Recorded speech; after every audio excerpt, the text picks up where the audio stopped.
तलाक तलाक दूंगी, लेकिन मेरी भी एक शर्त है। जब मैं रात को घर पहुंचा तो मेरी पत्नी ने खाना लगाया। मैंने उसका हाथ अपने हाथों में लिया और कहा, मुझे तुमसे कुछ ज़रूरी बात कहना है। वो शांत बैठकर खाना खा रही थी। उसकी आंखों में कुछ दर्द सा नजर आ रहा था। अचानक मुझे नहीं पता कैसे कहूँ, मगर मुझे उसे बताना ही था। मैंने बड़ी शांति से कहा, मुझे तलाक चाहिए। लगा जैसे उसे मेरे शब्दों से कुछ फर्क ही नहीं पड़ा, बल्कि उसने मुझसे पूछा, क्यों तलाक चाहिए। मैंने उसके सवाल को अनसुना किया तो उसे गुस्सा आ गया। उसने चम्मच उठाकर फेंक दिया और जोर से चिल्लाई, तुम इंसान नहीं हो। उस रात हमने एक दूसरे से बात नहीं की। वो रो रही थी।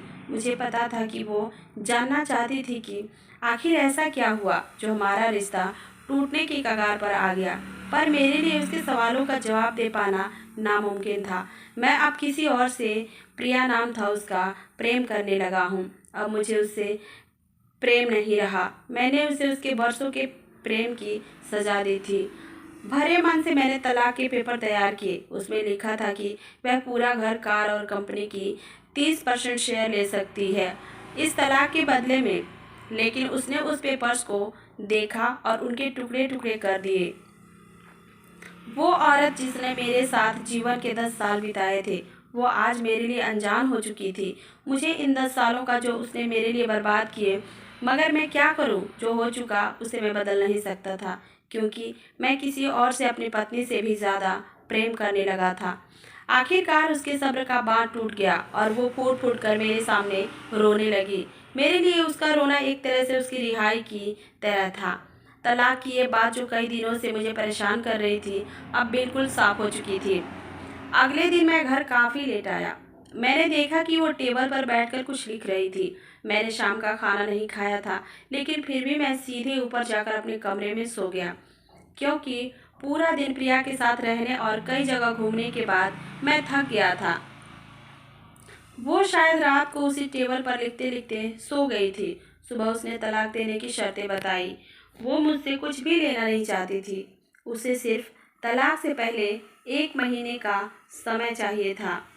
उसने आग्रह किया कि इस 1 महीने में हम दोनों वही पुराना वाला जीवन जिए, जितना संभव हो सके, क्योंकि आने वाले महीने में हमारे बेटे की परीक्षा है। वह नहीं चाहती थी कि हमारे टूटे रिश्ते का प्रभाव उसकी पढ़ाई पर पड़े। मुझे भी यह ठीक लगा, मगर वो कुछ और भी चाहती थी। जैसे शादी के दिन मैं उसे उठाकर अपने शयन कक्ष तक ले गया था, उसी तरह हर रोज 1 महीने तक मैं उसे शयन कक्ष से उठाकर मुख्य द्वार तक ले जाऊं।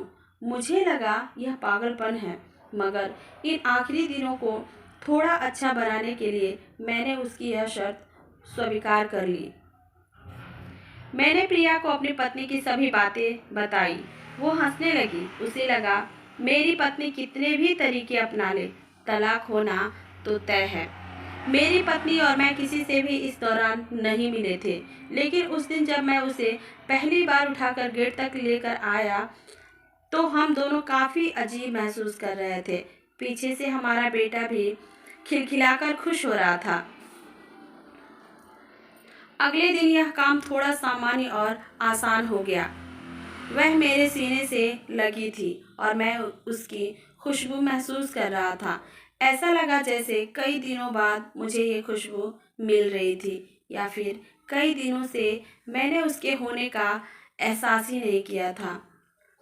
पहले जितनी उसमें वो कसाव नहीं था और चेहरे पर कुछ हल्की झुर्रियाँ नजर आ रही थी और बाल भी सफ़ेद होने लगे थे। ये वही औरत थी जिसने अपने जीवन के 10 साल मुझे समर्पित किए थे। चौथे दिन जब मैंने उसे उठाया तो वो पूरी रोमांच लौटने लगी थी। 5वें और छठे दिन वो पुराना प्रेम फिर जागने लगा। मैंने प्रिया को इस बारे में कुछ नहीं बताया था। अब उसे उठाना और आसान हो गया था। शायद हर रोज़ यह सब करने का मैं आदी हो गया था। एक दिन वह अपनी पसंद की साड़ी निकाल रही थी, लेकिन कुछ खास नहीं ढूंढ पाई। उसने सांस भरते हुए कहा कि उसके सारे कपड़े बड़े पड़ने लगे हैं। तब मुझे पता चला कि वह काफ़ी दुबली हो गई है और इसलिए मैं उसे आसानी से उठा पा रहा था। मेरे दिल को एक झटका सा लगा। उसने अपने दिल में काफ़ी सारा दर्द छुपा रखा था। पता नहीं कैसे मैं आगे बढ़ा और उसके सिर को छूकर देखा। अचानक हमारा बेटा आया और बोला कि पापा, ये तो मम्मा को उठाकर बाहर ले जाने का समय हो गया है। उसके लिए अपने पापा द्वारा मम्मा को इस तरह उठाकर ले जाते हुए देखना जीवन का अभिन्न हिस्सा बन गया था। मेरी बीवी ने हमारे बच्चे को बुलाया और जोर से उसे गले लगा लिया। मैंने अपना चेहरा दूसरी तरफ कर लिया। मुझे लगा कहीं मैं अपना निर्णय न बदल लूं। मैंने अपनी पत्नी को रोज की तरह उठाया और बेडरूम से सिटिंग रूम होते हुए हॉल तक लाया। उसने प्यार से अपने दोनों हाथ मेरी गर्दन के पास रख दिए। मैंने उसे जोर से पकड़ रखा था, बिल्कुल हमारे सुहागरात की तरह, मगर उसका इतना कम वजन मुझे परेशान कर रहा था। महीने के आखिरी दिन जब मैंने उसे उठाया तो मेरे लिए एक कदम भी चल पाना मुश्किल हो रहा था। हमारा बेटा स्कूल जा चुका था। मैं अपनी कार से ऑफिस गया और कार से कूदकर बाहर आ गया। बिना कार को लॉक किए मुझे डर था कि अब एक पल भी देरी मेरा इरादा बदल देगी। मैं ऊपर गया, प्रिया के दरवाज़ा खोला और मैंने उससे कहा, सॉरी प्रिया, अब मैं अपनी पत्नी से तलाक नहीं लेना चाहता। उसने मुझे देखा और मेरे सिर पर हाथ फेर कर कहा, तुम्हें बुखार तो नहीं है? मैंने उसका हाथ हटाया और कहा, सॉरी प्रिया, अब मुझे अपनी पत्नी से तलाक नहीं चाहिए। हमारी शादीशुदा ज़िंदगी शायद हम दोनों के ध्यान न देने की वजह से बोरिंग हो गई थी, लेकिन इसका मतलब यह कतई नहीं है कि हम एक दूसरे से प्रेम नहीं करते। अब मुझे एहसास हुआ है कि जिस दिन मैं उसे शादी करके अपने घर लाया था, उस दिन से जीवन के आखिरी दिन तक मुझे उसका साथ निभाना है। प्रिया के होश उड़ गए। उसने मुझे एक जोरदार चांटा जड़ दिया मेरे मुंह पर। वह रोने लगी और दरवाज़ा अंदर से बंद कर लिया। मैं सीढ़ियों से नीचे उतरा और आकर अपने कार में बैठ गया। आगे एक फूल वाले की दुकान पर रुका और अपनी प्यारी पत्नी के लिए एक सुंदर सा गुलदस्ता लिया। दुकानदार ने पूछा कि इस पर क्या लिखना है। मैंने मुस्कुराते हुए कहा कि मैं तुम्हें जीवन के आखिरी दिन तक यूं ही उठाता रहूँगा, मेरी अर्धांगिनी। उस शाम जब मैं घर आया, हाथों में गुलदस्ता लिए, मेरे चेहरे पर एक मुस्कान थी। मैं ऊपर अपने कमरे की तरफ भाग कर गया, लेकिन तब तक वह मुझे छोड़कर इस दुनिया से जा चुकी थी, हमेशा के लिए। वो कई महीनों से कैंसर से लड़ रही थी, लेकिन मैं प्रिया के साथ इतना खोया हुआ था कि कभी ध्यान ही नहीं रहा। उसे पता था वह जल्दी ही मुझे छोड़कर जाने वाली है, इसलिए वह मुझे और मेरे बेटे के रिश्ते को टूटने से बचाना चाहती थी। मैं नीच उससे तलाक लेना चाहता था, लेकिन फिर उसने मुझे अपने बच्चे की नज़रों में एक प्यारा पति और पिता बना दिया था।